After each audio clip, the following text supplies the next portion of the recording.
Eu recebo nesta manhã a presença mais uma vez do Dr. Júlio Campos. Eu digo que ele é o maior de todos os governadores que já passou no estado de Mato Grosso, né? Tudo bem, doutor Júlio? Seja bem-vindo mais uma vez conosco. Graças a Deus, tudo bem. Ele não gosta que eu falo que ele é o maior de todos os governadores do estado de Mato Grosso, mas é a realidade. É que você é meu amigo.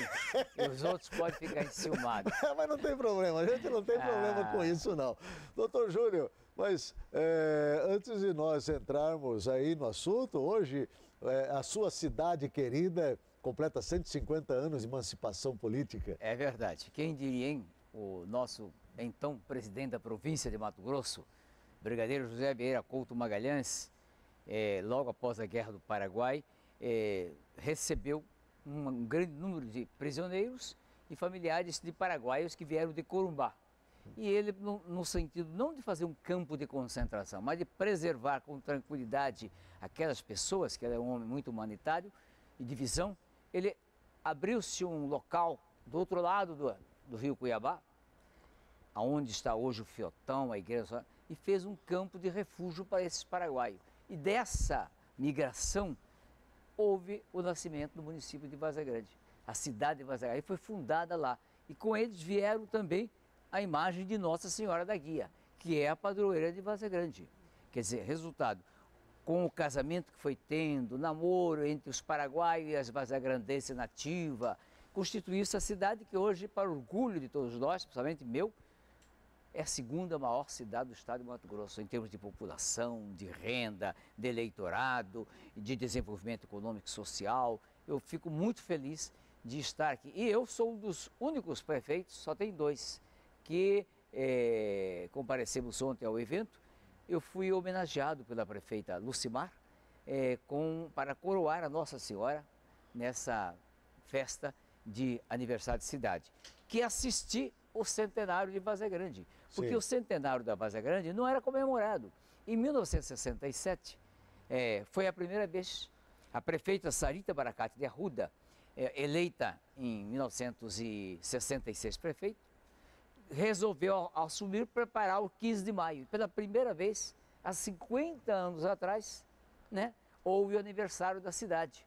E eu tive a oportunidade de assistir, não só vim de Goiânia, eu era estudante, mas já era politiqueiro, né? Já gostava das coisas, né? Já era fanático pelas coisas de Várzea Grande.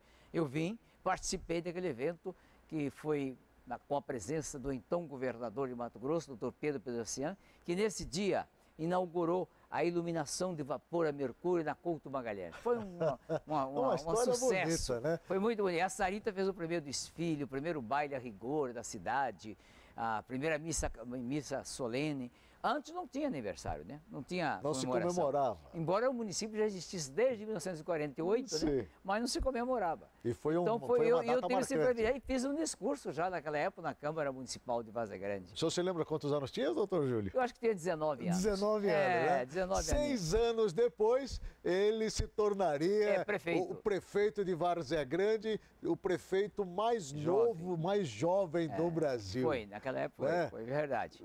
E hoje Várzea Grande é uma cidade que orgulha de todos nós. E saiu da prefeitura de Várzea Grande. Fui deputado federal mais votado da história de Mato Grosso. Da história. Nunca ninguém repetiu proporcionalmente a votação que eu tive em 78. Nem eu mesmo, depois de ser governador em 86, consegui ter mais votos do que quando fui em 78 deputado Sai da federal. Câmara Federal e vem assumir com 37 anos de 36. idade. 36 anos, o governo do estado de Mato Grosso. Nós preparamos um vídeo aí especial por conta dessa data importante dos 150 anos de aniversário de Várzea Grande. Coloca aí para nós, por gentileza.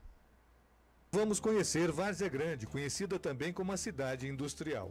Possui uma população predominantemente urbana.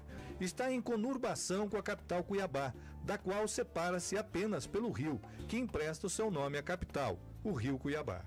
As duas juntas somam 834.060 habitantes e sua região metropolitana possui quase 1 milhão de habitantes. É o segundo maior município do estado e o 99º do Brasil em população. Várzea Grande é predominantemente comercial e industrial, sendo a agricultura de subsistência. Através de incentivos fiscais e doações de terras, indústrias se instalaram na região, constituindo, juntamente com a capital, o principal polo industrial do estado. O transporte público é feito por ônibus coletivo e táxi, além de mototáxi, e conta também com um modernizado aeroporto. Segundo os dados do Censo Demográfico realizado pelo IBGE em 2011, a população de Várzea Grande está concentrada quase que totalmente na área urbana. São 98,46% do total de habitantes, restando apenas 3.880 habitantes, ou seja, 1,54% na zona rural. Várzea Grande faz limite com os municípios de Cuiabá, Santo Antônio do Levergé, Nossa Senhora do Livramento, Acorizal e Jangada. O território do município fazia parte de Cuiabá, antes de ser desmembrado. O Cerrado domina na região, com matas mais densas em beiras de rios e áreas úmidas, já se observando uma tendência de transição com o Pantanal. Várzea Grande se localiza a mais de 180 metros do nível do mar. Isso faz com que a cidade seja mais alta que a capital.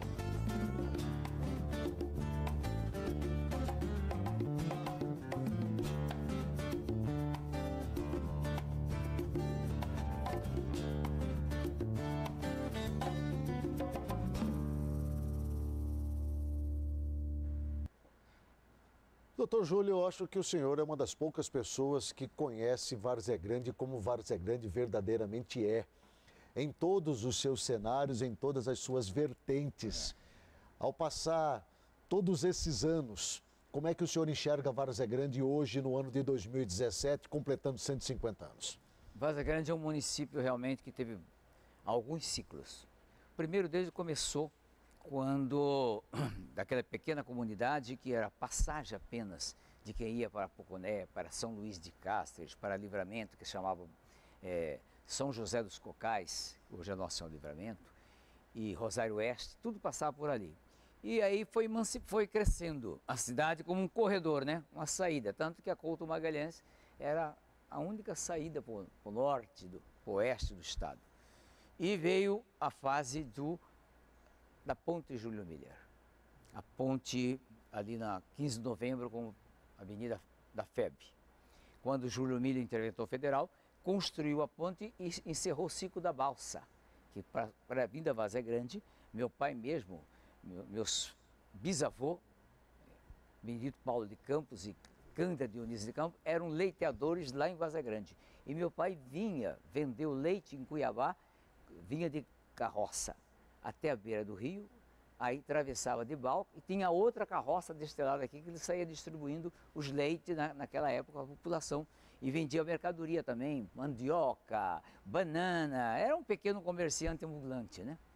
E com a construção da ponte modernizou-se, aí já puderam ter carro, já puderam ter, Várzea Grande foi. A segunda fase do desenvolvimento de Várzea Grande consolidou-se com a mudança do aeroporto.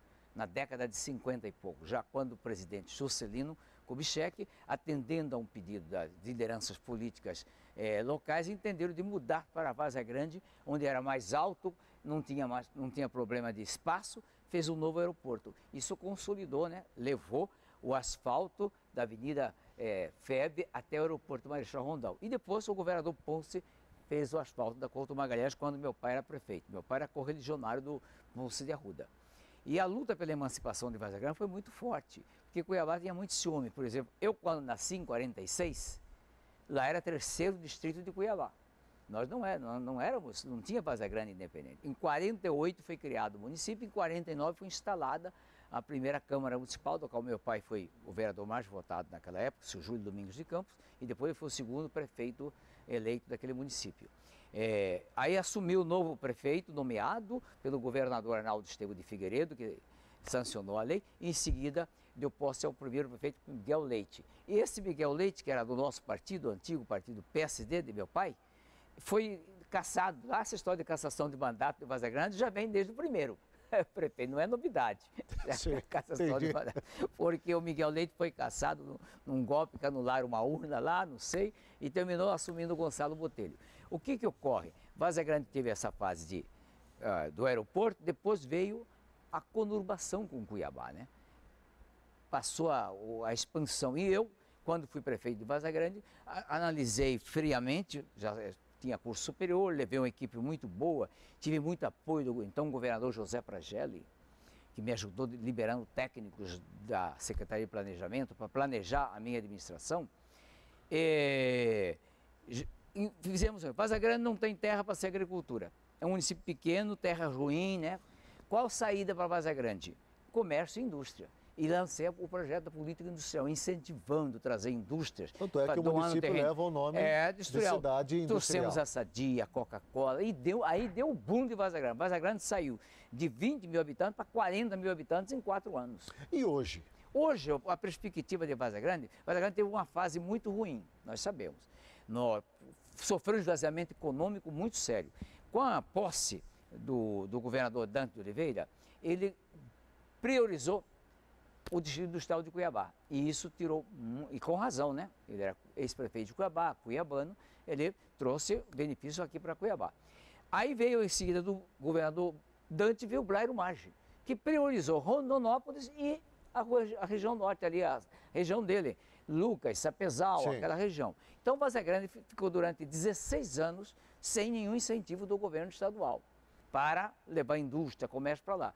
Sobreviveu às duras penas. E tivemos também, além dessa dificuldade, nós tivemos também um ciclo de prefeitos que tiveram seu mérito, fizeram alguma coisa, mas o município ficou estagnado com a saída do Jaime. Em 2004, a prefeitura, a Varza Grande ficou durante 10 anos praticamente naquela crise política, administrativa, funcional, e hoje a Varza Grande voltou a autoconfiança no povo.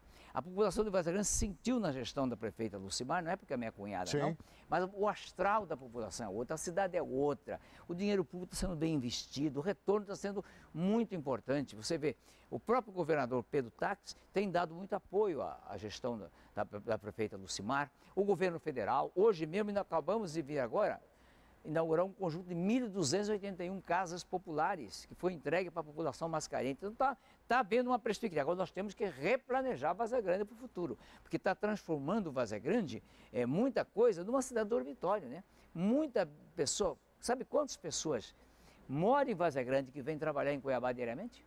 30 mil pessoas. É muita gente. É muita gente. É outro município. É outro município. E daqui para lá vai 10 mil pessoas, 15 mil pessoas. Quer dizer, então há aquela conurbação. Eu acredito que Varza Grande tem um futuro de ser uma cidade prestadora de serviços como é Cuiabá hoje. Com universidades, industrial, mas também partindo para o campo da prestação de serviços. Com indústrias, com comércio e também com escolas, universidades, centro tecnológico. Um polo educacional. Está na hora de tomar, porque há um espaço para isso, porque o interior de Mato Grosso quer vir aqui para Grande Cuiabá. E não podendo vir para Cuiabá, fica em Varza Grande, que a qualidade de vida é tão boa quanto da capital e o custo mais barato. Entendi. Doutor Júlio, saindo agora do campo da Varza Grande, da entrevista, agradecendo a sua presença, eu não posso deixar de lhe perguntar, já praticamente encerrando a nossa entrevista, sobre esta situação que envolve o atual governo do Estado. O senhor que foi um dos maiores governadores que o Estado já teve, qual a sua visão diante desse último fato agora que mais uma vez expôs o Estado de Mato Grosso no cenário nacional? É preocupante.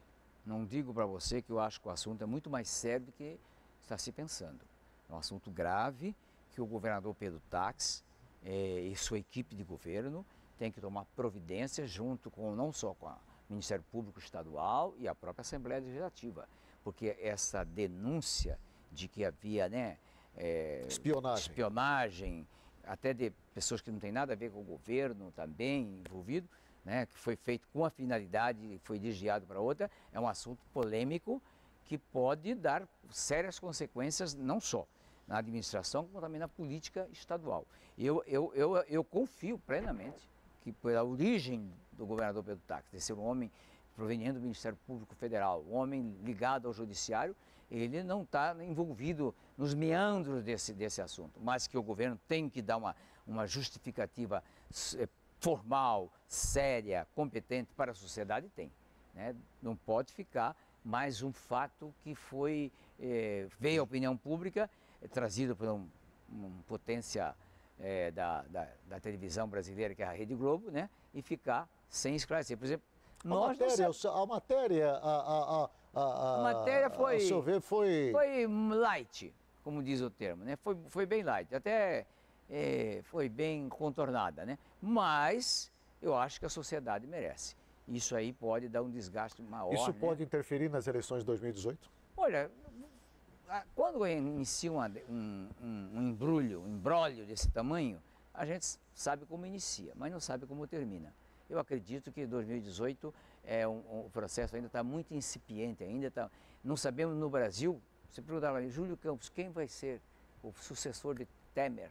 Ninguém pode dizer. Não temos, né? Não temos um nome, não temos um quadro definido. Quem vai ser aqui o sucessor do táxi? Por enquanto não tem. Além do próprio Pedro Táxi, tem vários outros não a serem lembrados, mas não tem ninguém consolidado, liderança nenhuma, consistente, porque a própria Operação Lava Jato, os próprios delações premiadas que está havendo a nível nacional e a nível local, pode comprometer muitas pessoas que poderiam ser um provável candidato a um cargo majoritário, tanto em Brasília quanto em Mato Grosso. Com relação ao Tribunal de Contas do Estado, o senhor já foi conselheiro do Tribunal de Contas do Estado, e nós estamos vendo também o TCE envolvido aí numa onda de denuncismo, fala-se em pagamento de propinas mensais aí, num mensalão aí também por o TCE, no governo Silval Barbosa. Como é que o senhor também está acompanhando essa movimentação? Eu até sou suspeito para falar sobre isso, primeiro que eu não sabia disso. Vim saber agora que eu estava até fora de Mato Grosso. Cheguei na sexta-feira que vi uma entrevista do presidente do tribunal esclarecendo os fatos. Deus queira que realmente tudo seja mentira, que realmente não tenha nada disso, porque eu não acredito que o Tribunal de Contas do Estado, que é um órgão auxiliar do Poder Legislativo e que sempre pautou pela integridade, tivesse acontecido isso. Deus queira que não esteja. Eu peço permissão sua para não abordar, porque não estou por dentro do assunto. Só para que os telespectadores possam ficar assim, cientes. Agora tem que ser realmente analisado com profundidade e esclarecida a sociedade mato-grossense, que é uma denúncia de muita gravidade. Só para o telespectador ter ideia do que nós estamos falando aqui, houve uma delação, segundo de Pedro Nadaf ao GAECO, onde ele afirmou que o governo Silval Barbosa teria enviado 50 milhões de reais para o Tribunal de Contas do Estado em 14 parcelas de 3 milhões e meio, que supostamente seriam distribuídas para 7 membros do Tribunal de Contas, 6 membros do Tribunal de Contas do Estado de Mato Grosso, né? Então isso obviamente precisa ser com exceção do conselheiro Campos Neto, né? Com exceção do conselheiro Campos Neto. Exato. O resto estava envolvido. Eu não acredito. Deus queira que não seja verdade, porque isso aí seria para todos nós que já passamos pelo Tribunal de Contas, tanto eu quanto com o conselheiro Oscar Ribeiro, os conselheiros que estão aí, José de Freitas, Aicinto Tocantins e tantos outros baluartes, que ficaria muito triste se fosse verdade. Eu não acredito. Eu acho que isso pode ser que o governador suplementou o Tribunal de Contas para investimento lá, mas não para... Nem como tem que fazer esse tipo de coisa. Doutor Júlio, só para a gente encerrar, o senhor, graças a Deus, passou por uma grande tempestade, o senhor fez um transplante de fígado. Fique à vontade para falar sobre isso. Olha, Deus é tão bondoso. Aqueles que não creem, os incrédulos, têm que acreditar. Eu acredito em milagres. Sei que você está aqui, a nossa Bíblia Sagrada está aqui ao lado. Eu estava com uma cirrose hepática há mais de 20 anos. Desde 1990 eu venho enfrentando uma hepatite B, né, que me transformou numa cirrose hepática e estava começando a ser um tumor maligno no fígado. E só tinha um caminho. Fiz tudo quanto é tratamento que podia existir. Nada dava certo e tudo cada vez piorando. O que ocorreu? A gente procurou os médicos melhores do Brasil e do mundo. Fui em vários países. E todos eles diziam, olha, só tem um caminho, o transplante. Agora, o doutor Benhur Moraes Neto, que é um grande papa da transplante do Brasil, me disse o seguinte, o senhor só tem daqui até fim do ano. Caso contrário, no que vem, o senhor não vai emplacar 2018. Porque o fígado do senhor está totalmente já tomado de necrosado, né? E já está começando a surgir os primeiros alertas de um possível câncer. E eu falei, São Paulo estava na fila há 3 anos, não conseguia vaga. Aí ele falou, tem 2 caminhos, ou o senhor vai para o exterior, ou o senhor vai para o interior do Brasil. Falei, ligamos para os Estados Unidos, o médico lá no Miami nos disse que um brasileiro, Dr. Roberto Viana, disse, olha, daqui a 6 meses eu tenho condição, porque agora é mais difícil. A prioridade aqui nos Estados Unidos é para americanos, não para estrangeiros. Aí ele falou, tem outros centros que fazem. Rio de Janeiro faz, Joinville, Porto Alegre, Recife, mas o melhor hoje do Brasil, depois de São Paulo, é o Ceará. Eu fui ao Ceará, me inscrevi lá. Ao chegar ao Ceará, procurei o médico indicado, que era o Dr. Híginos Parente Garcia, senti confiança, não tem aquela pessoa que inspira? Sim. E combinei com o Dr. Benhur que ele iria acompanhar também a operação. E fomos. Em 15 dias que eu me inscrevi, eu já passei a ser os 3 primeiros da lista. Olha a diferença, em São Paulo era 100 e tantos. E em São Paulo eu não tinha chance. E lá eu fiquei os 3 primeiros da lista. Dia 5 de março eu fui para o Fortaleza, dia 13 à noite eu fui operado. E um sucesso total. Deus estava ao lado. Ao ir para a sala de cirurgia, eu fiz um pensamento, né? Jesus, esteja comigo agora. Entreguei nas mãos dele. E graças ele foi a o Deus. grande mestre que E orientou. E em 3 dias eu saí da UTI, em 2 dias de sair da UTI, em 5 dias estava liberado para sair do hospital. Graças Obrigado, Jesus, obrigado aos amigos que oraram, que rezaram, que pediram pelas correntes de pensamento positivo. Eu sei que aqui na televisão Rondão, Sim. que é nossa parceira, nossa amiga, muita gente estava torcendo por nós, rezando por nós, aí na TV Brasil Oeste, enfim, aqui em Mato Grosso, gente de todo o estado estiveram ao meu lado e Deus atendeu ao pleito. Muito obrigado e agora fígado novo, disposição nova e agora falta engordar um pouquinho, né? Porque eu perdi 7 quilos. E olha que né? nisso daí pode sobrar novamente aí mais um pleito eleitoral para o doutor Júlio. Quem sabe? Sua mensagem para a final. O futuro a Deus pertence, né? O futuro a Deus pertence. Sua mensagem Eu quero para agradecer a você a oportunidade de dizer aos meus irmãos vazagrandenses, confiem no futuro da nossa cidade. O nosso município será um grande município, será orgulho de Mato Grosso, como é o nosso orgulho hoje. Parabéns e até os 200 anos.